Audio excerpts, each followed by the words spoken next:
Hello, everybody, and welcome to this very special crossover episode between Media Voices and The Edition. I'm Chris Sutcliffe. I'm Esther Thorpe. And Charlotte, who are you? I'm Charlotte Henry, apparently, last time I checked, and I run The Edition blog, newsletter, and podcast.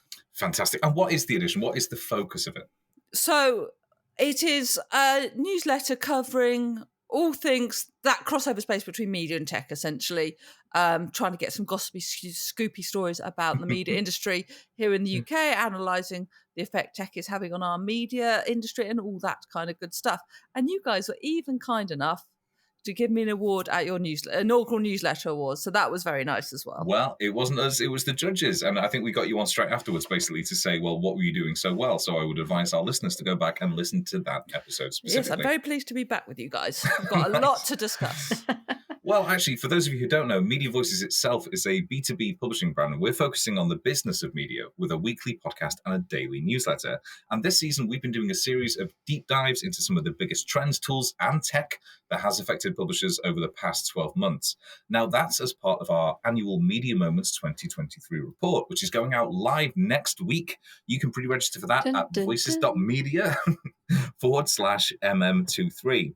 But there has been far too much going on in the broadcast world this year for us, the three of us at Media Voices, to have taken a look at. So we are delighted this year to have handed over the chapter on broadcast to Charlotte to get your expert oversight of the past 12 months in broadcast trends.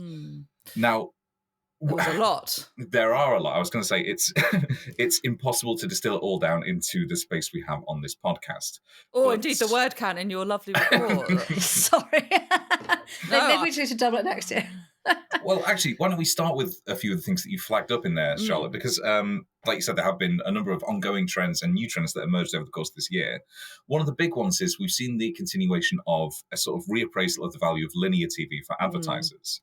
And so this year, particularly, we've seen it with Alex Mann, of the CEO of Channel 4, which basically came out last week and said that there's been a big fall in ad spend among some of the big sectors, including durables and retail. And GroupM suggests that there's going to be a moderate bounce back in 2024. But in the meantime, some of those linear broadcasts have been really affected. So what has happened? Because linear TV was always seen as sort of kind of the jewel in the advertising crown. It was, and obviously we could have discussed any of this for the last 5 years, the decline of that, 5, 10, whatever, take your pick. To me, and I write this in the report, to me, the only thing keeping linear TV almost in any way relevant is live sport and to some extent live news. Sport in particular is about the only thing you cannot replicate. You can't binge watch sport not live. You can binge watch it, like I do on a Sunday and just turn Sky Sports on all day and not move. You can do that's a binge watching, but it's happening live, and you can't. And it's a thing, linear TV, and we can have a whole discussion later in the show about how some of that is moving to streaming services. But live sport to me is the thing that is worth a lot of advertising. No doubt, we'll see huge numbers, for example, going into Super Bowl advertising. And, we saw obviously big numbers for, say, the Lionesses in the World Cup, that kind of thing.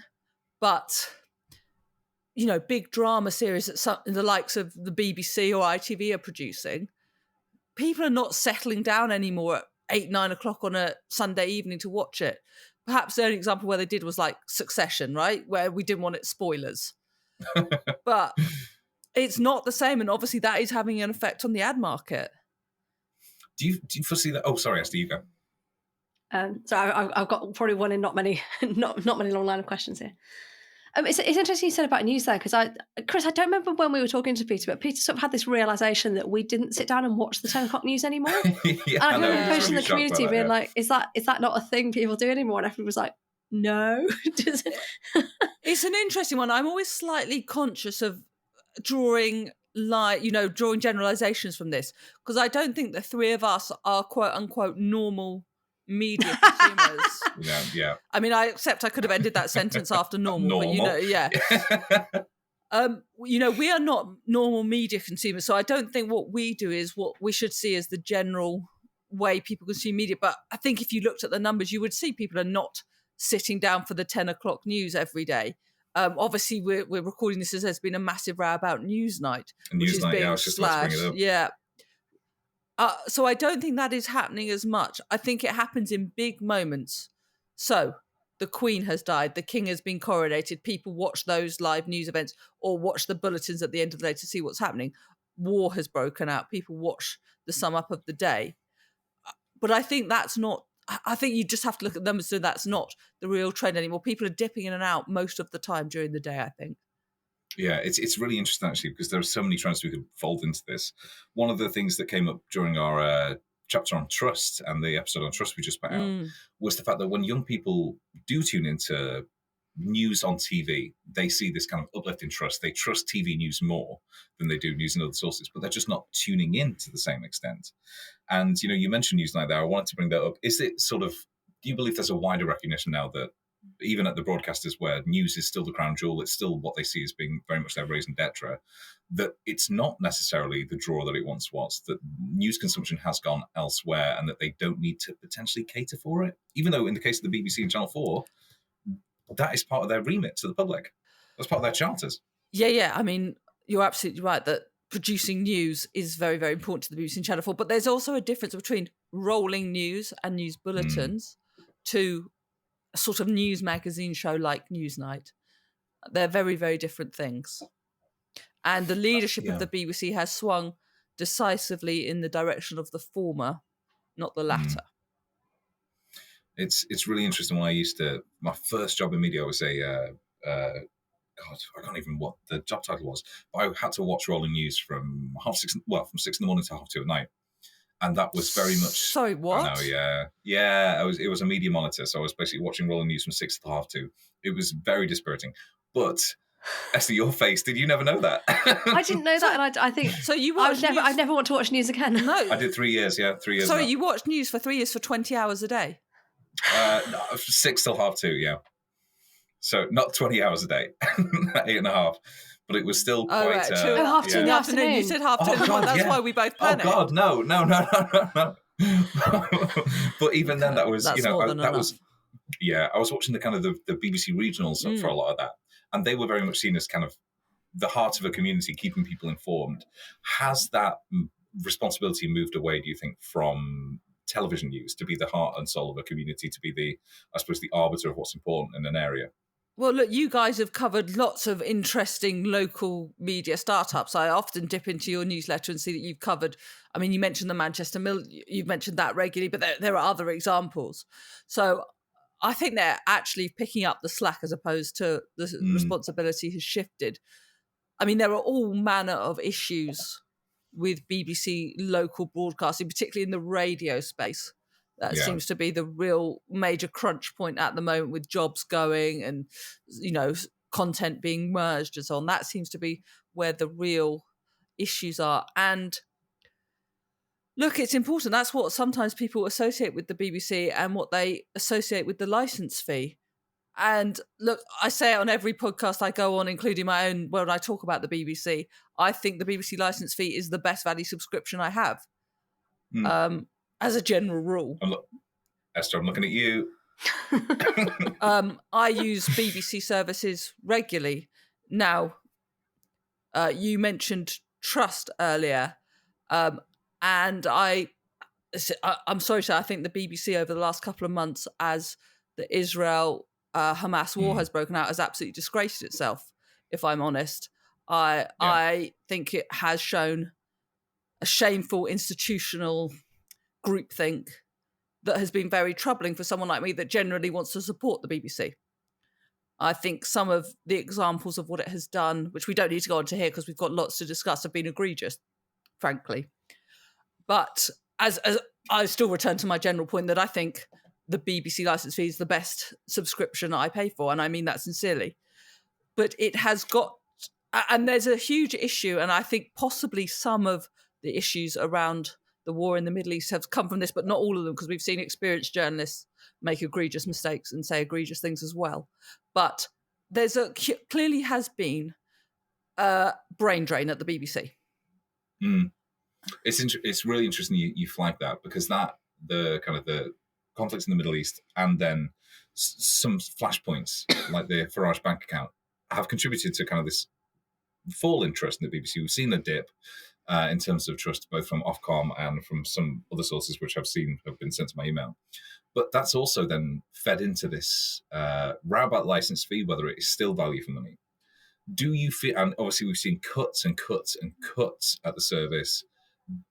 Going into 2024, what do you feel are going to be some of the discussions we're having about the BBC? Is it still going to be, is it worth the money that we pay for it? Or are we going to talk about it in terms of transformation, what it's doing around BBC Studios, its commercial arm?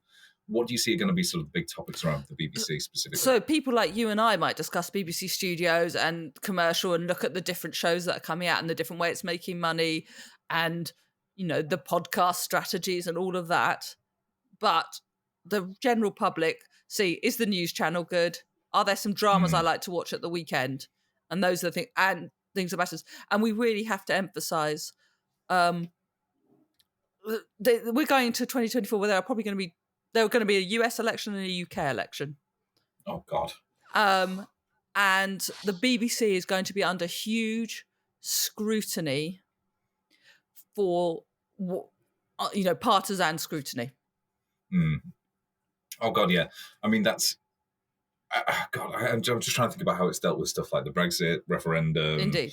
And then kind of the last election. And yeah, it cannot do right for doing wrong in a lot of cases. But yeah, that's with both of them this year and the lack of resource, which it has in a lot of cases. And what we've seen with, the BBC World Service as well. I mean, we could talk about the BBC for an entire age. Let's just draw a line under the BBC and say, look, lots going on there. But one of the things I wanted to pick up on is before you were talking about the role of live sport and the role of some, I suppose, exclusive content. Now, we've seen ITV has done better than Channel 4 in the UK because it's cited stuff like not just the Lionesses, but the Rugby World Cup, Love Island, some of its big tempo sorry, that's the most extraordinary, amazing segue from Rugby World Cup to Love Island. I mean, I suppose both of them have lots of muscle on display or something. That's true. But it's one of those where I wondered, what do you think is the role of exclusive content at a sort of linear broadcaster versus a streaming service is now? Because it used to be a major point of differentiation. These long-running shows on linear broadcasters versus kind of those big new explosive releases from streaming services. What do you see as having been the realization around the role of exclusive content over the past year? Well, I just think whatever platform it's on, that's what brings the eyeballs, right? It's fine having, you can pick and choose your rolling news outlet, but you can't pick and choose where you watch the Rugby World Cup or Love Island or the Bake Off or Succession or whatever, or Doctor Who. Those are properties and we're seeing how important they are. Or Stranger Things, or do you know what I mean? They become associated with the platform. And actually, Bake Off is a very interesting example because it has very clearly lost a bit of its edge since it moved from the BBC. I've seen that.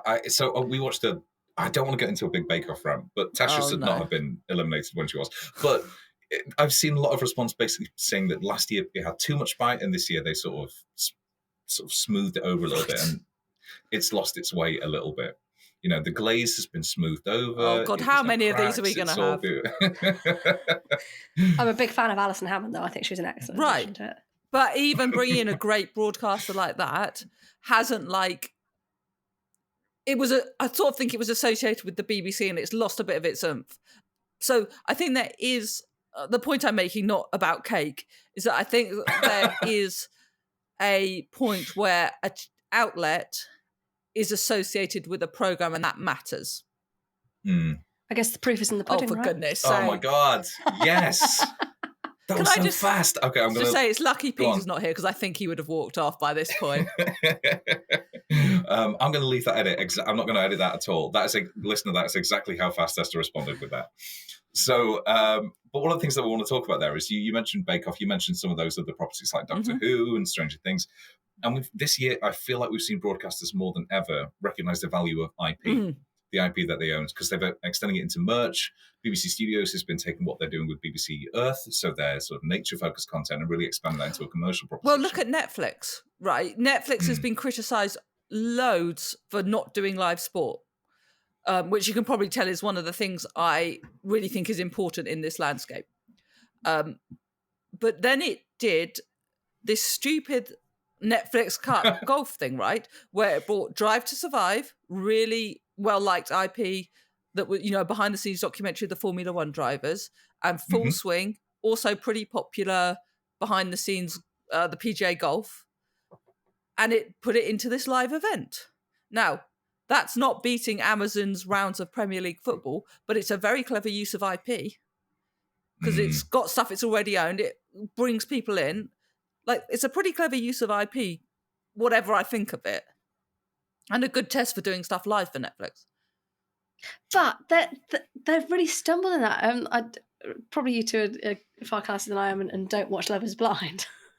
But they tried a huge sort of Love is Blind like reunion special. And they're like, it's going live at this point. It made a huge thing about the fact it's going live. And it completely was a horror show. And the live... Yeah, the live. I don't know what part of it was, but the live element completely failed, so they had to release it like 6 hours later. It was a complete shambles, and they haven't done anything live since then until they did this golf tournament. It really, they did. Was it Dave Chappelle did a live comedy? Right, which I suppose is, to your point earlier, is designed to be one of those kind of temple events which gets people not just to sign up, but to all watch at the same time. So they have, an actual sort of like, I suppose, something to sell to advertisers, because obviously Netflix is trying to do a big thing around its advertising-based proposition as well, which we can get into in a bit. But does that mean then that even somebody with all the resource that Netflix has cannot necessarily replicate what, other broadcasters have been doing for generations at this point?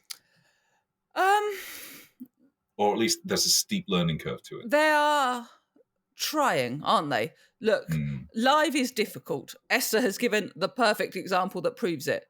You would thought, it's not even like sport where each second counts. It's just a live show, and you'd have thought they could pull that off, and it went horribly wrong. So it's a perfect example of that. So I think some of these tech companies, which is essentially what they all are, have underestimated how hard live is. Like, it's one thing to spend a lot of money on content and upload it and people watch it whenever they want. That's difficult, but that's one thing. Live, even more difficult. And I think that, and, the BBC, ITV, Channel 4 have been doing live for quite a long time. They sort of know how it works.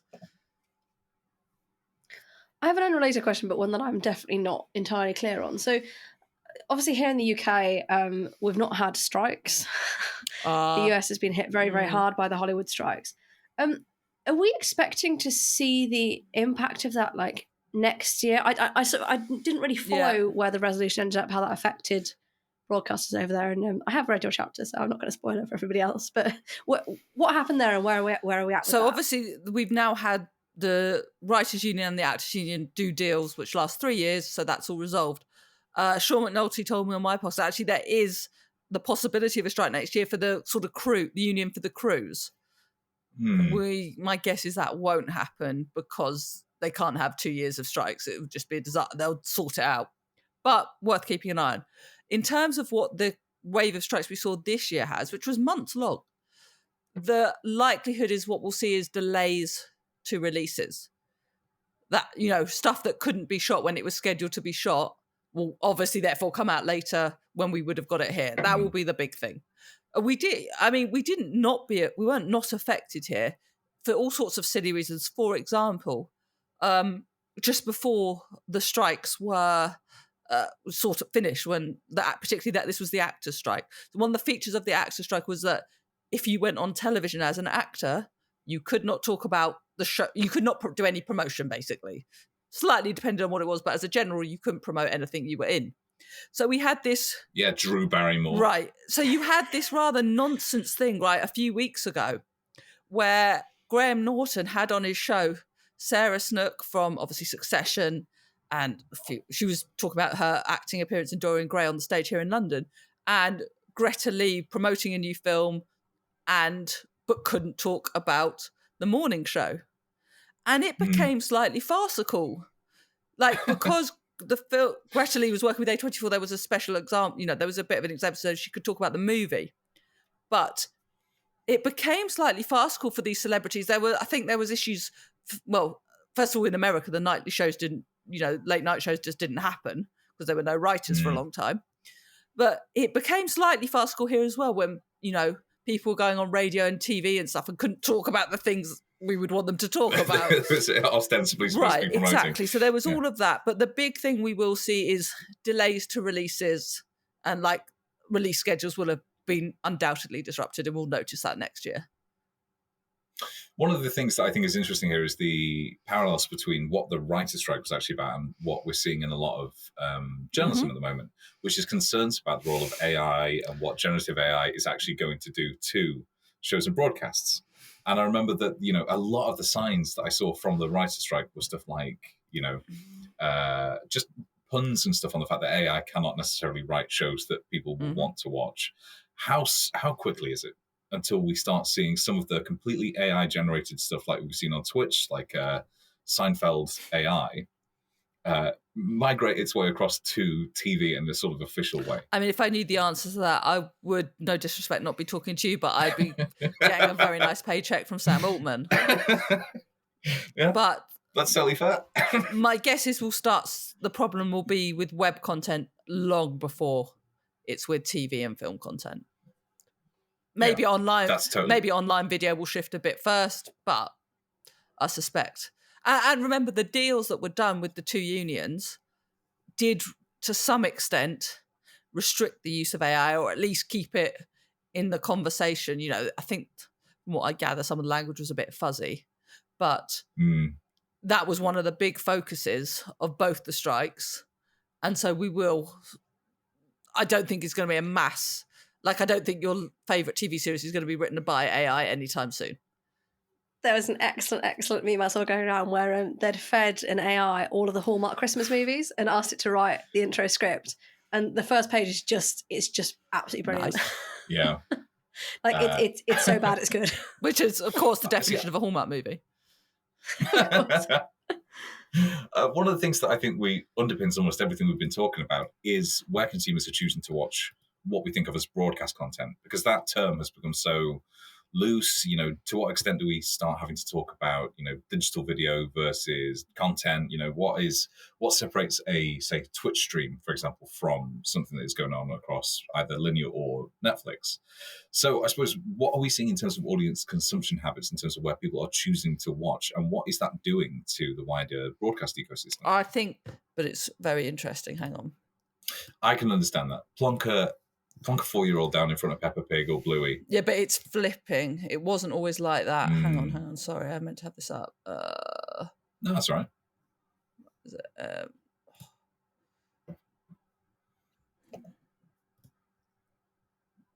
where did I?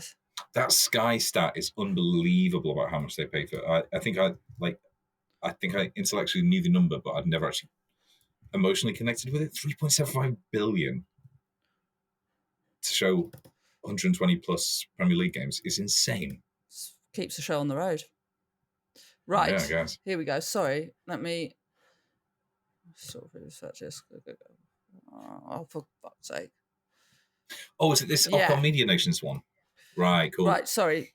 Let's go for... Well, you teed it up. So if I said do you want me to ask the question again? Well, whatever makes life easier for you. Where have I found? No worries. For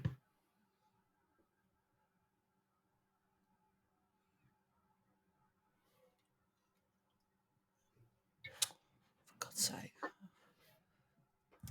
I think it's kind of interesting from a content perspective is we're now doing nostalgia. I mean, nostalgia is so... it's a long train, but we started seeing stuff like nostalgia for Lost, to the extent that they are doing a show, a documentary about the making of Lost. The thing was on 15 years ago, and we're already doing sort of looks back about its vast impact that it's they're had. remaking Harry Potter as well, aren't they? What? And it's I feel like that only finished 10 years ago. That has to be competing with Spider-Man in terms of the the length of time between reboots getting shorter and shorter and shorter. I mean, the whole thing of Barbie as a movie is a pure nostalgia play. We're gonna get to the point now where the reboot comes out before the I found it. Sorry. Right. Right. Ready whenever you are. Cool. So one of the things that we've seen that underpins almost all the discussions we've had is a change in consumption habits. A change in consumption habits. And to the point you just made, you were saying it's quite generational. I think it is generational. Look, Ofcom's Media Nations 2023 report found that 16 to 24-year-olds are now watching less television on average than 4 to 15-year-olds. And I believe that's the first time that's ever flipped. So really? I'm guessing what it means is 16 to 24-year-olds are sitting watching TikTok or YouTube or watching Chris play games on Twitch as opposed to sitting watching, whatever's on at 5 o'clock on BBC One, like maybe we did as kids. I had 7 people watching my last stream. Thanks for rubbing that in, Charlotte. That's great. So I suppose what's interesting, are we expecting that these will not be recaptured? These people will not be necessarily scooped up by linear broadcast in the same way that they once would be. Once they've sort of aged into an era where they're looking for news content, maybe? I think probably I think the habits are never, not even being broken. I just think they're not being formed anymore. So it's like that, I suppose that scoop, that easy scoop that a lot of the linear broadcasters had to get people into their ecosystem has been taken away. That's why I suppose we're seeing like the BBC experiment on places like TikTok. And that's all fine. I don't know how they monetize it, particularly for a commercial. It's one thing if it's the BBC, it's much more difficult if it's a commercial broadcaster. How do you monetize that to any meaningful way? I'm just thinking of things like, I'm thinking of knowing that Friends was on E4 every afternoon.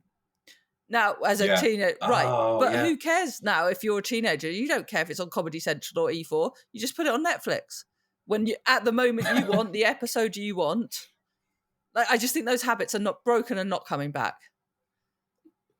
And that 4 to 15-year-old age bracket's interesting because that's not their habits, that's the parents setting that. I mean, I'm assuming like 40-year-olds aren't just putting the TV on, they may well be, but that's, and I kind of think when the screen time I do allow my toddler is very much like I'll get Netflix up and put, Peter Rabbit on or Coco Melon. Sorry, can we pause? If you don't know Coco what that Melon is the freakiest thing I have ever seen. I've seen it. I felt like I was on drugs, and I honestly, it's so. If you want to like a complete trip, look at how they produce them because they sit kids in a room, make them watch them. Every time the kid's attention is distracted away, they tweak horrendous. it. So it's the most optimized thing you can possibly give your child, and it's really frightening seeing kids' reactions to it. But Old MacDonald had a farm. It's fairly harmless. There's some terrible stuff on there as well. But I think probably as a parent, my decision is. I would choose the streaming service or YouTube because I just know that's where stuff is, and I mean our TV isn't connected to like the outside world anyway. But that's such an interest. Well, that's it. CTV. There you go. You've just proven the point. CTV is such an interesting one. This year we've seen so much competition for space on the kind of the CTV homepage, whether that's Roku, for instance, which has made a big play for it, or we've seen places like Disney Plus, which have paid a lot of money to be in that kind of top slot on a CTV as soon as you log into that sort of your hub. So, and we've seen the CTV connected stats as well. That's not going anywhere. And it just seems to me to go back to what I was saying before about broadcast competition now is not solely other broadcast channels. It's every digital video service that exists. But that hasn't online. been the case for a long time. And surely they've realised that by now. Yeah. I mean, if you're a TV executive who hasn't worked that out by now, you don't deserve to be in your job. No, I'm serious. But I think we also have to have a discussion, actually, about the sort of number of services people are prepared to use, prepared to pay for. So just going back to that Media Nations report from Ofcom, it found that 66% of UK households used a SVOD service, streaming video on demand service, in the first 3 months of 2023. But that was down a couple of percent from 68% for the same period in 2022. Now, it's not a huge flip, but it's not nothing. And what will be important is the 2024 number. Do we reckon that's because he lives? I think there's a bit of that. I think it's a bit, first of all, I'm walking off the show if you ever do that again. I suspect there is some personal finance strain. I suspect there is a bit of, am I actually using this service? Do I need it anymore? Is there any point to having it if I'm not paying for it? Like, am I paying the amount that I get value from? So I expect there's all sorts of stuff. Is there stuff I want to watch on there? Has my really good intro deal expired? Because we had this with Netflix last year, didn't we? When like Netflix had seen this drop, and then Stranger Things came back on over the summer, and they had a huge bump in subscribers. And I can remember discussing this last year. It was like, it just shows how important having those flagship shows that are going to convert. And of course, what subscribers. Netflix did was release Stranger Things in 2 parts over 2 quarters to make sure people had to stay. So you couldn't just get the free trial. No, but not only that, but it went into their financial results for 2 quarters, people having to pay for it. I have a follow-up question to Netflix, actually. So towards the end of last year, Netflix and Disney Plus both said, "Oh, do you know what? We're actually going to introduce cheaper ad-supported tiers." And then they actually went and bumped the price of everything up and made the cheapest tier the same price as whatever the lowest tier was before. How has that gone this year? Because I remember, like, my eyebrows were very raised at the time, but it seems to have sort of, I mean, they're still doing it, they're still offering it. Yeah, they're quite buoyant, or proud of what they're quite confident in what they're doing with their ad-supported tier Netflix. If you look at some of the stuff that they say at like investor meetings and stuff like that after results, I sort of feel like introducing the ads has broken the deal, has broken the contract with subscribers. We all signed up to streaming services, and the deal was you pay for the streaming service, and because you're paying in some cases pretty premium amount of money per month, you then don't have to watch adverts. And I feel that contract has been broken. Yeah, it's going to be really interesting to see the backlash to that. That said, Netflix in particular has posted some pretty decent results in terms of its... But they also did their password sharing crackdown at the same time. So it's difficult to... But it's all part of the same thing. They introduced the adverts in the cheaper tier to try and encourage people to start their own... have their own account as opposed to share a password. It's all part of the same strategy. Well, that leads neatly onto what I was going to ask about the maturation of the kind of the SVOD arena, because this year we have seen so many places. We mentioned the Netflix password crackdown. We've mentioned some of the stuff that Paramount Plus has been doing, or rather we haven't, but we'll get onto that. And it all seems to be in favor of looking now at the revenue per user rather than kind of trying to be a loss leader in that space. The space is matured enough that people go, well, actually, you know what? We do not have to necessarily trick people into signing up with our very limited time, like pricing. Fuck me, what am I saying? It seems like this year we've seen a move away from those very sort of aggressive user acquisition pricing strategies and more into the streaming services looking at the revenue per user across kind of an entire user's lifetime with that service. So next year, as we go in, is the competition going to be as fierce for user acquisition among streaming services? Yeah, I would think so. And I think the big shift has been investors actually care about getting their money back now. For a long time, as you rightly said, they were prepared for streaming services to be a loss leader. Look, Netflix still has a whole ton of debt. I'm not saying these are, that is still the case, but they do now care, as you say, about how much each user is bringing in, and they care about actually these services actually making some money, as opposed to just being these sort of very glamorous loss leaders. Look, we're seeing Apple bump up its prices.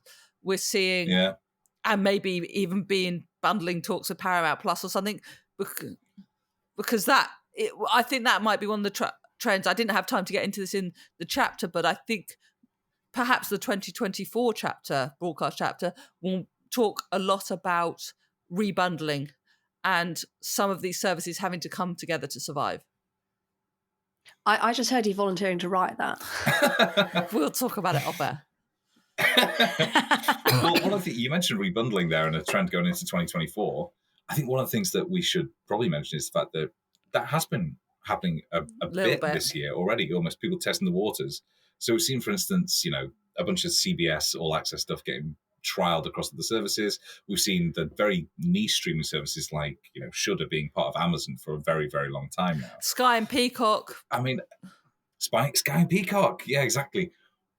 Is that age of kind of the dream of the cord cutter, is that now over? I don't know. You could probably still do it. Again, it may be sport that keeps you not cord cutting, back to my general theme, Although obviously we are starting to see lots of sport available either in a standalone streaming service. I'm talking Peacock having, if you're a Premier League football fan and you're in the US, you can watch basically every single game on Peacock. If you want to watch sport here, you can get Now TV or TNT Discovery Plus. So all of that is possible. So I'm not sure the age of the cord cutter is over. I'm just not sure you're saving that much money anymore. That's fair. Now, we didn't... This, and you still have to pay your BBC license fee, remember? Well, that's true. That is true. Do you remember last year when that gang in India was caught running a fake cricket league and they were selling it to Russian How viewers? have I missed this amazing story? Oh, it was the best story. So a gang set up a fake Indian Premier League tournament with farm labourers who were acting as players of this cricket tournament. And it was broadcast to online, and a bunch of Russian gamblers were betting on it. And it turned out that, of course, it was all fake, and they were throwing games and all this kind of stuff. And it was eventually busted by the police in India just at the quarterfinal stage, which is just speaks to I suppose, how valuable sports content is, and also how gullible people are, and how loose a lot of people are with their cash. I don't know what that's got to do with broadcast. It just reminded me. You never know who's going to pay for what. I wanted to talk about it. That is true. Now, in your chapter, you mentioned Peacock Plus. Paramount Plus. I wonder, what is it that set... Jesus Christ. In your chapter, you mentioned Paramount Plus, and I wondered, what is it that set that apart from other broadcasters, other services for you? I think the answer is that there is nothing that sets it apart, and I think it may be one of those services that we were talking about before that might have a difficult time. So, what it does do very well is it has a catalogue that is of value. It has all of Star Trek, which for some people is really valuable. Great. I'm happy to go back and watch Catherine Janeway many, many times. She was much maligned, but she got them home. Spoiler alert. Oh, I'm sorry for Star Trek Voyager, which aired during the 90s. So it's got all of Star Trek, and talk back to your very important point about IP. It's used what it owns in Star Trek to make new Star Trek content, which is important. It's got things like Yellowstone, the prequel 1883. Of course, it had a massive hit. Top Gun Maverick also had, I think for a period of time it could show the original Top Gun as well. Great. Very important content. But it hasn't had a hit, I would say. Yellowstone maybe is the closest. I think they probably thought that Lioness's kind of action series was one of it, was going to be it. But I don't think it's quite had its breakthrough moment. It does have sports content in the US, so that's worth remembering. Like what we see as Paramount Plus here in the UK is slightly different in the US. But it hasn't had its Ted Lasso moment, I would say. Do you think The Curse is going to be it? Because The Curse is brilliant. Is brilliant. I was pretty freaky. I was quite disturbed by episode 1, but yes, I certainly think it wants The Curse to be that. But I'm not sure that's going to provide. Think about that, Ted Lasso. So people were not really interested in Apple TV Plus, right? A bit. People like to watch the morning show because it had Jennifer Aniston in it, had Jason Momoa's arms in C. There was stuff to bring people in. There was basically no one was paying for it, so it didn't matter anyway. And then obviously Ted Lasso changed the game massively. It was a huge, huge hit. And then it gave people a chance to find the rest of the catalogue. I think Paramount Plus really does need that this year. It's so tricky, isn't it? I remember going to the Radio Times 100th anniversary event a couple of weeks ago. And they had people there from BBC, Channel 4, Sky, and Amazon Prime Video. And Chris Bird from Amazon Prime Video was talking about how they commission. And he was saying that they commission on the basis of two things, one of which was stickiness. What do they see as kind of relatively cheap-ish content, which will keep Jack people Reacher, in once they have... Exactly, yeah, who have come into the ecosystem. But they need those huge hits to actually get people in. The hits are kind of the antenna that sticks outside of the paywall, and that's what attracts people in. But even that, he said, with the vast array of data which Amazon Prime Video has, it's not as simple as... Do you remember Netflix's old commissioning thing where they would just do a Venn diagram? People are interested in this, people are interested in this, therefore we'll smash them together and find a hit. He was saying that is not necessarily possible anymore. You have to basically take a gut instinct on what is going to be popular and just kind of go from there, which seems to me to be such a, with TV budgets these days, like unbelievable gamble in a lot of cases. Look, it turns out making hit TV is really difficult. Who knew? One of the things that we should probably touch upon here is that Terry White, ex-Ezra of Empire, yeah, fantastic. Everyone should sign up to her newsletter, White Noise. But she was talking about the fact that diversity within the TV industry has actually regressed. There are fewer women working at high-level positions within TV and film than there were even a couple of years ago. And how has that happened? Because it seems to be that with the spotlight on diversity and inclusion, as it should be, how has that happened? And what have we seen? How is that going to impact how we commission, how we watch TV?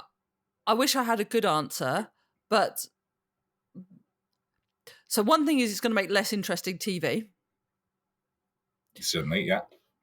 And I think actually, in some ways, this was where Netflix, particularly in the early days, thrived, because it could take a risk on writers from different backgrounds, on younger writers, on less tried and tested stuff. And that gave opportunities to lots of people. And I think if there's more fear in the industry over what they're making, who's going to watch it, is it going to work or not, that will make things difficult. I actually think so. The BBC, flip it back to the start of our conversation. That's one thing the BBC can do, because it has no commercial responsibility. Channel 4 was always the best at this. It made stuff literally no one else would get away with. No one else would have got away with making, I'm going to age myself terribly, but I don't care. No one else would have got away with making Skins apart from Channel 4. Frankly, no one else would get away with making Naked Attraction apart from Channel 4. But do you know what I mean? They could take a punt on those things. And that is really important, because it means people, I think, feel freer to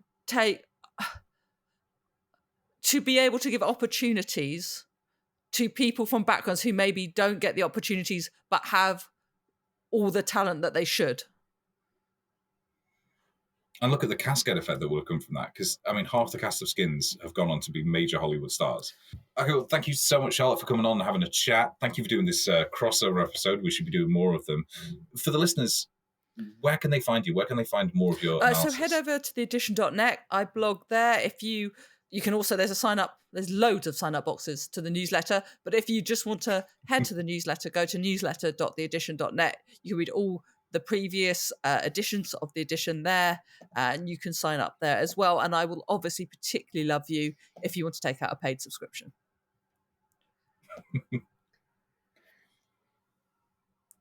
And if you're listening on Charlotte's channel and you've not heard of Media Voices, we're Media Voices. As well as a weekly podcast, we also have a daily newsletter bringing you the top 4 stories a day from across the media industry. We do regular analysis. There's an online community forum where we discuss watching recommendations. And our annual Media Moments report, which is being released next week, featuring a chapter written by Charlotte dedicated to broadcast. All that is at voices.media or on your podcast app of choice every Monday. Fantastic. Well, thank you, everybody, for listening to Media Voices. Thank you, everybody, for listening to The Edition. We'll be back next week at Media Voices with another fantastic episode. But for now, thank you so much for listening. Charlotte, what's going on next week for you? I will be back next week. We'll be actually doing some more deep dives into what the BBC, 2024 holds for the BBC. So if you enjoyed that bit, we've got a lot more to discuss, because there is a hell of a lot going on. Fantastic. Well, thank you so much. And from myself and Esther, goodbye. And I will see you all at The Edition next week.